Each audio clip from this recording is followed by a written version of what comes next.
ముఖ్యంగా ఈ రెసిడెన్షియల్ స్కూళ్ళల్లో చదువుకునేటటువంటి పిల్లల తల్లిదండ్రులందరూ కూడా వ్యవసాయము లేదా వ్యవసాయ కార్మికులకు సంబంధించిన వాళ్ళే ఉంటారు. ఎవరు కూడా ఆర్థికంగా స్తోమత ఉండి లేకపోతే ఉన్నత వర్గ వాళ్ళు ఎవరు కూడా ఉండరు. సో మీరంతా తల్లిదండ్రులు ఫస్ట్ విద్యార్థినులు గమనించాల్సింది ఏంటంటే, తల్లిదండ్రులు మీకోసము త్యాగం చేసి వాళ్ళు కష్టపడి వాళ్ళు అవసరమైతే ఒక పూట తినకుండా మీకోసము మా పిల్లలకు మంచి బట్టలు కొనాలి, మంచిగా ఉండాలి, మా పిల్లలు మేము ఎట్లున్నా పర్వాలేదని స్వార్థం లేకుండా తల్లిదండ్రులు ఆలోచిస్తారు. ఫస్ట్ అమ్మాయిలు అది గమనించాలి. సో వాళ్ళు ఎందుకు ఆ పని చేస్తున్నారు? మేము చదవలేకనో పరిస్థితి బాలేకనో మేము వ్యవసాయం చేస్తున్నాము లేదా కూలి చేస్తున్నాము, మా పిల్లలు అట్లా కాకూడదు అని ప్రతి తల్లిదండ్రి కోరుకుంటాడు.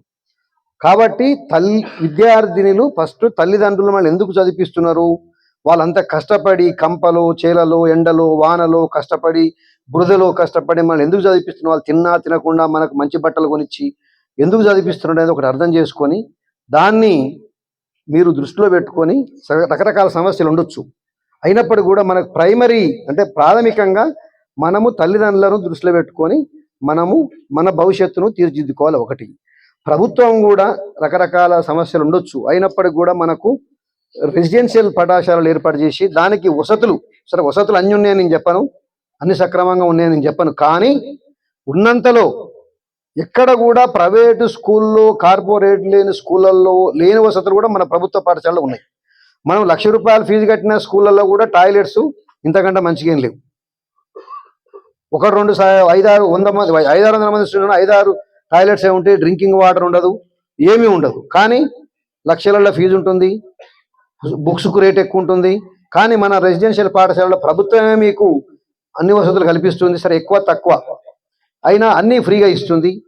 ప్రైవేటు పాఠశాలల కంటే ధీటుగా మనకు ట్రైన్డ్ టీచర్స్ ఉంటున్నారు. సో దానికి కొంత లోపం జరుగుతుండొచ్చు. కానీ దానికి అందరూ కూడా సహకరించాలి.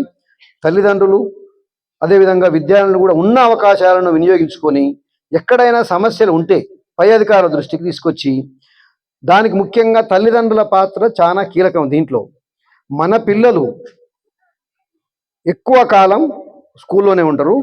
ఇంటికి వచ్చినప్పుడు మన పిల్లల మానసిక స్థితి ఏ విధంగా ఉంటున్నారు? ఇంతకుముందు చాలా మంది చెప్పిన అనుభవజ్ఞులు కానీ డాక్టర్స్ కానీ సైకిలిస్ట్ కానీ పిల్లలతోటి షేర్ చేసుకోవాలి. మంచి చెడు కుటుంబంలో ఉన్న సమస్యలు కానివ్వండి, మంచి కానివ్వండి, వాళ్ళు ఉన్న ప్రదేశంలో ఏ విధంగా ఉంటున్నారు, వాళ్ళకి అక్కడ ఆరోగ్యపరమైన సమస్య కావచ్చు లేదా విద్యాపరమైన సమస్య కావచ్చు, అసలు ఏం సమస్య ఉన్నది నీకు. ఈరోజు చాలా వరకు ఒక సోషల్ మీడియా అంటే ఈ యూట్యూబ్ అనేది మన అన్ని మనుషుల జీవితాలను కకలావికలజీ విచ్ఛిన్నం చేస్తున్నది. దానికి మనందరం కూడా కుటుంబంలో ప్రతి కుటుంబంలో మా కుటుంబం అందరి కుటుంబాలలో ఉన్న సమస్య ఏంటంటే ఎవరి ఫోన్ వాళ్ళకు ఉంటుంది. అందరం ఇంట్లోనే ఉంటాం, కానీ ఎవరి ఫోన్లో వాళ్ళు ఎవరికోరు మాట్లాడుకో అందరు ఇంట్లోనే ఉంటారు.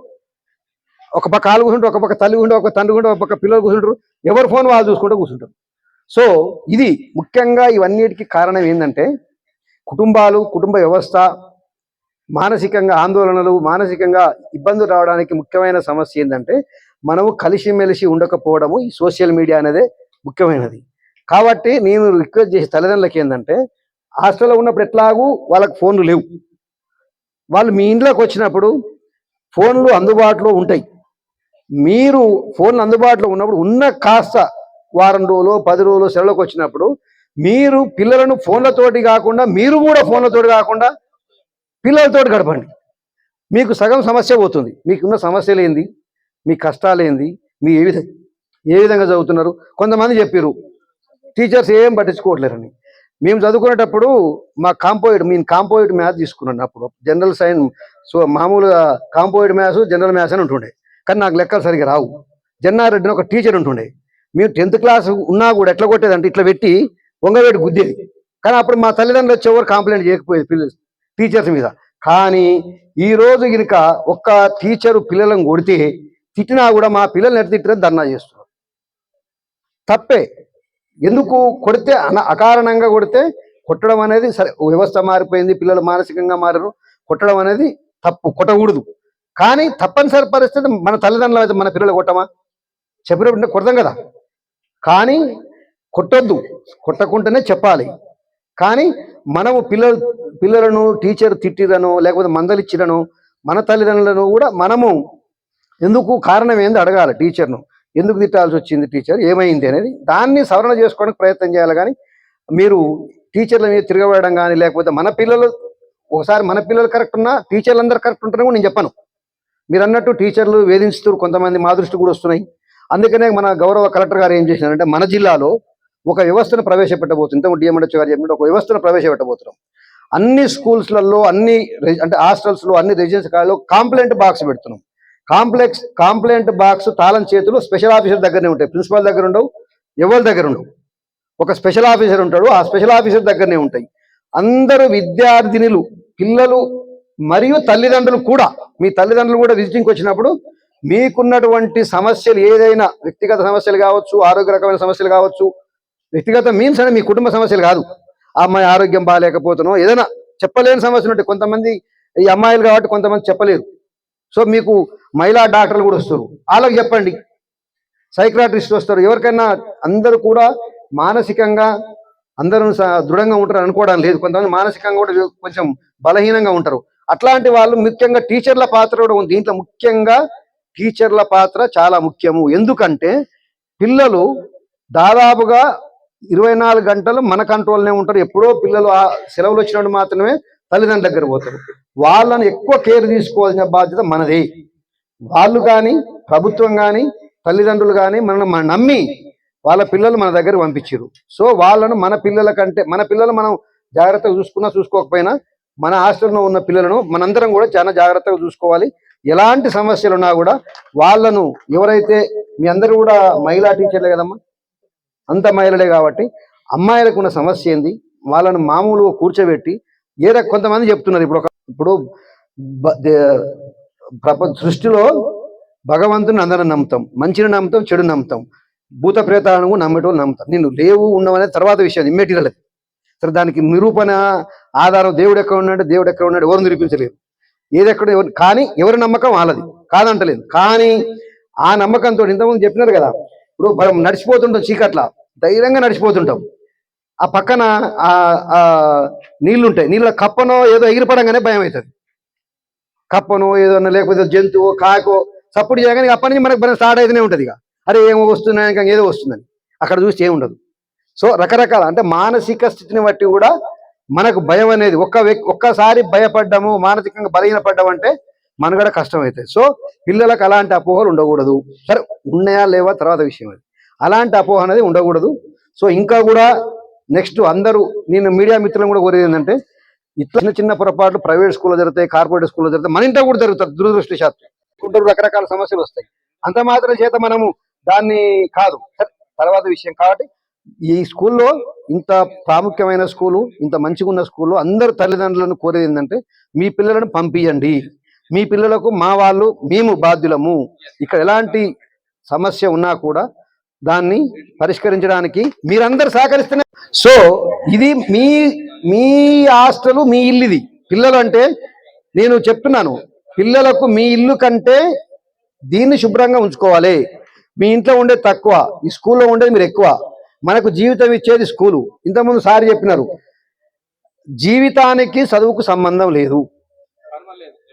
చదువు అనేది నాలెడ్జ్ కోసమే. చదువు అనేది మన విజ్ఞానం కోసం మాత్రమే. చదువుకున్న వాళ్ళే లైఫ్లో సెటిల్ అవుతారు, చదువు రాని వాళ్ళు సెటిల్ కావడానికి లేదు. చదువు అనేది మనకు మానసిక ప్రవర్తన, నాగరికత, మన నడవడిక, జీవితంలో ఏ విధంగా నేర్పుతుంది. అంతవరకు మాత్రమే దాన్ని.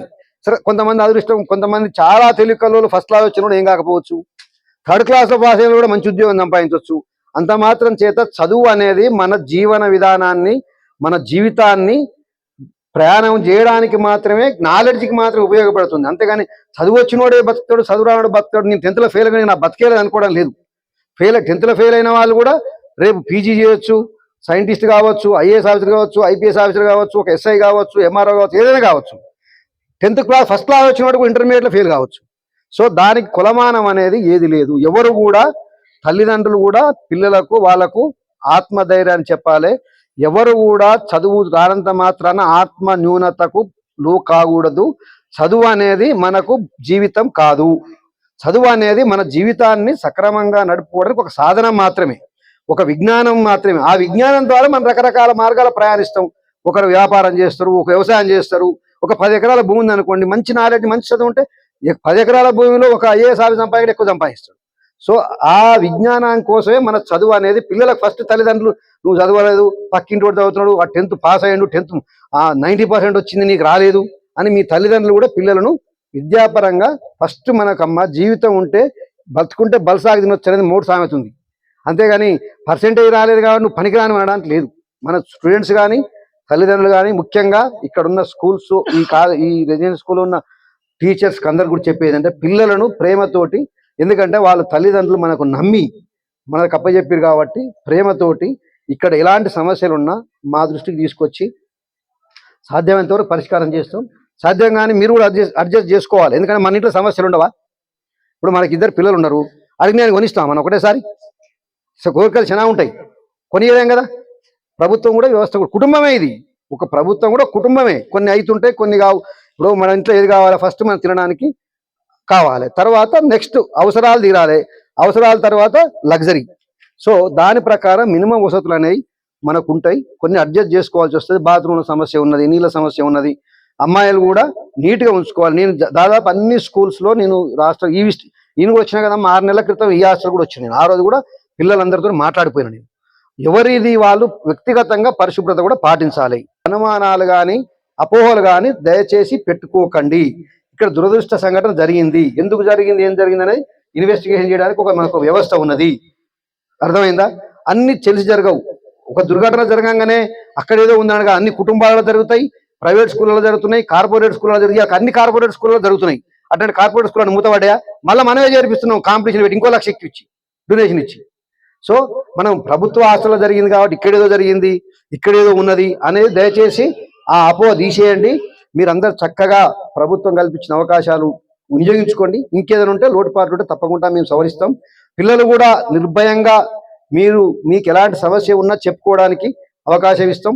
మీరు డాక్టర్స్ వస్తారు, సైకియాట్రిస్ట్ వస్తారు. అమ్మా నేను రిక్వెస్ట్ అయినా ఇంకొకసారి అందరు పిల్లలు వచ్చినాక, తల్లిదండ్రులు లేకుండా పిల్లలందరికీ వచ్చినాక డాక్టర్స్ తోటి ఈ సైకియాట్రిస్ట్ తోటి ఒకసారి సెషన్ పెట్టి, ఎస్ఐ గారు మీరు కూడా వచ్చి ఎస్ఐ ఒక సెషన్ పెట్టి వాళ్ళకు కొంచెం అధైర్యపడకుండా మీరు ఇమీడియట్గా మీ పిల్లలందరినీ ఈ స్కూల్కి పంపించి మీ చదువు, ఎందుకంటే 10th క్లాసు ఇంటర్మీడియట్ పిల్లలకు ఎగ్జామ్స్ దగ్గరలో ఉన్నాయి కాబట్టి మీ విద్యా సంవత్సరాన్ని లాస్ చేసుకోకుండా ఈ అవకాశం కోరుకుంటూ ఈ అవకాశం కృతజ్ఞతలు ముగిస్తాను. థ్యాంక్ యూ అన్నట్టు.